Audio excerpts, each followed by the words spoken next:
Hello दोस्तों, तो आज हम आप लोगों को सिखाएंगे बहुत ही सरल तरीके से गुणनखंड ज्ञात करना। तो आपको वीडियो को पूरा देखना है। एक बार पूरा देखिए वीडियो, गुणनखंड कभी नहीं भूल पाओगे। तो यहाँ पर गुणनखंड ज्ञात करने की विधि। तो सबसे पहले क्वेश्चन है आपका 3x² माइनस 10x माइनस 8।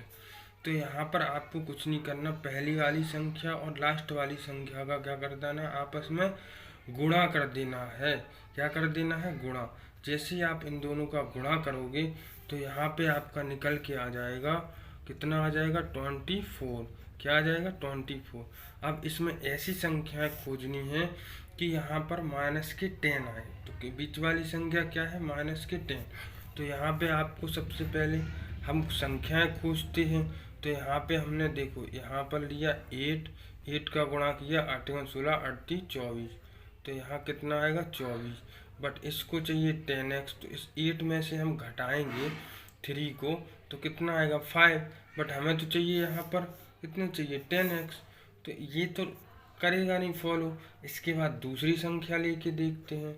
दूसरी जैसी आप लेते हो 12 और 12 × 12 12 दूनी 24, 2 बार जाएगा। इसके बाद देखो, इसमें जैसे ही आप 12 लेते हो, जैसे ही इसको घटाते हो छोटी वाली संख्या को, तो 10 आ जाएगा। बेसिकली ये रूल फॉलो हो जाएगा। तो इसको देखिए। अब इसको करने के लिए एक और नियम होता है, उसको ध्यान दीजिए। आप लोग ध्यान से देखना है आपको। यहाँ पर देखो, हमने दे रखा है, यहाँ पे है प्लस प्लस और माइनस माइनस हमेशा क्या होते हैं? जोड़ते हैं।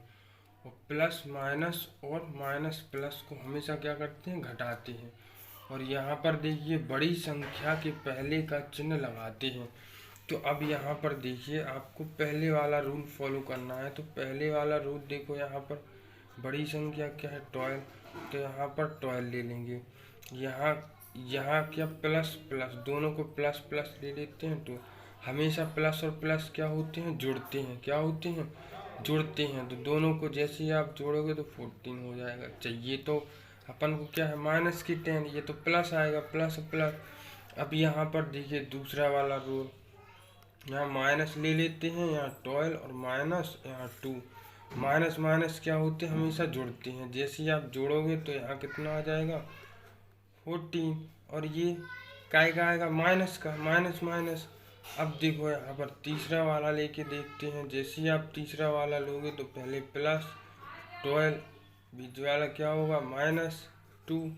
हमेशा प्लस और माइनस हमेशा क्या होते हैं? घटाव होता है इनका। क्या होता है? घटाव होता है। तो घटाव के कारण यहाँ पर कितना आ जाएगा? यहाँ पर 10 आ जाएगा। कितना आ जाएगा? 10। बट यहाँ बड़ी संख्या के पास क्या है? प्लस है। तो यहाँ पे आपको प्लस लिखना पड़ेगा।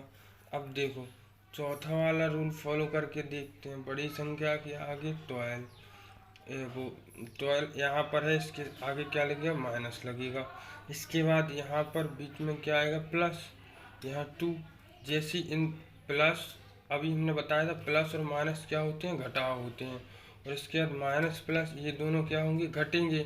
तो 12 में से कितने जाएंगे? 2 जाएंगे। तो कितना बचेगा? 10। अब बड़ी संख्या के आगे क्या है?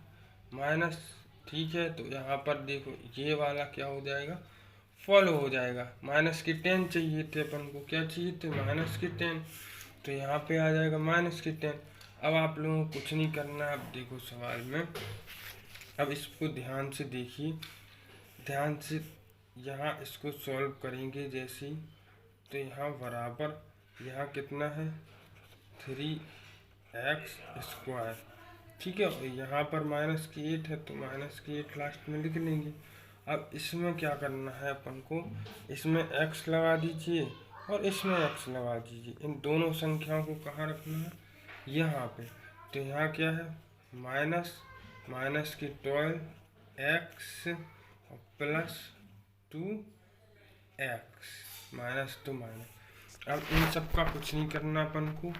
इन सब में आपको क्या करना है? इन सब का क्या करना है? इन सब का गुणनखंड करना है। ठीक है, क्या करना है? गुणनखंड। तो यहाँ पे जैसे ही आप करोगे गुणनखंड, इसका करोगे 3 का करके देखो पहले।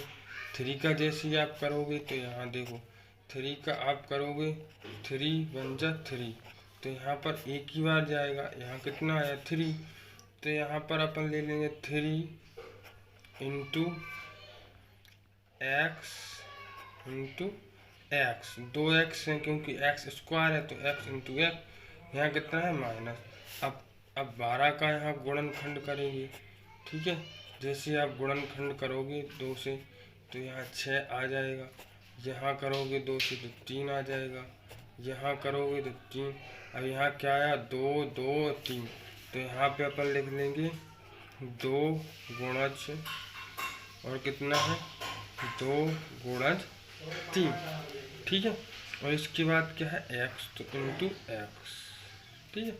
यहाँ प्लस है तो प्लस ले लेंगे। इसके बाद 2 का गुणज करोगे तो 2 का तो 2 ही रहेगा इंटू एक्स। इसके बाद माइनस है तो माइनस। 8 का गुणज करके देख लो, यहाँ पर जैसे आप 8 का करोगे तो 2 से करोगे 4 आएगा। फिर इसके बाद 2 से करोगे तो 2 आएगा। फिर इसके बाद 2 एकम 2, तो 2 इंटू 2 2, तो यहाँ पर 3 बार 2 आएगा। कितने बार 3 बार। 2 गुणज 2। अब देखो इसमें ध्यान से देखना है आपको। अब देखो पद 1 पद 2 पद 3 पद 4, 4 पद हो गए। अब चारों पदों में कुछ नहीं करना आपको। सबसे पहले क्या करना है, इसमें ध्यान देने वाली बात ये है कि सबसे पहले इसमें और 2 2 अपन क्या करेंगे, 2 2 पद ले लेंगे एक साथ। क्या करेंगे 2 2 पद। जैसे 2 2 पद में क्या करेंगे, अब कॉमन ढूंढेंगे कि कॉमन क्या होता है। जैसे ही आप कॉमन ढूंढोगे, इसमें क्या है कॉमन, इसमें देखो इसमें 3 है और इसमें भी 3 है, ठीक है। और इसमें क्या कॉमन है, इसमें x है तो इसमें भी x है, ठीक है।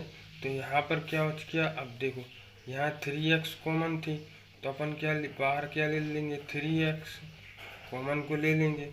फिर यहाँ पर बचा क्या है x माइनस, यहाँ पर क्या है माइनस, तो माइनस 2 दूनी 4, कितना आ जाएगा 4, ठीक है। अब देखो इन दोनों पदों को ले लेंगे। इन दोनों पदों में देखो सबसे पहले तो कॉमन ढूंढेंगे। यहाँ भी 2 है और यहाँ भी 2 है और यहाँ x है और तो कुछ है नहीं, तो यहाँ काय के लेंगे प्लस के 2 कॉमन है। इसके बाद में इसमें देखो क्या बचा क्या है, कोष्टक में x माइनस है तो माइनस, इन दोनों का गुणज करोगे 2 दूनी 4, तो कितना आ जाएगा 4। अब इसमें कुछ नहीं करना आप लोगों को, सिर्फ इसको हल कर लेंगे। इन दोनों में से देखो दोनों एक से हैं तो इनमें से यहाँ पर एक ले लेंगे, ठीक है। x माइनस 4, इनमें से एक ले लिया। फिर इसके बाद दूसरा आपका जो बनेगा, यहाँ पर दूसरा कितना 3x, तो यहाँ 3x, यहाँ प्लस के 2 हैं तो प्लस के 2, ठीक है। यही आपका क्या हो जाएगा आंसर हो जाएगा। क्या हो जाएगा आंसर। इनको ऐसे भी लिख सकते हो, ठीक है।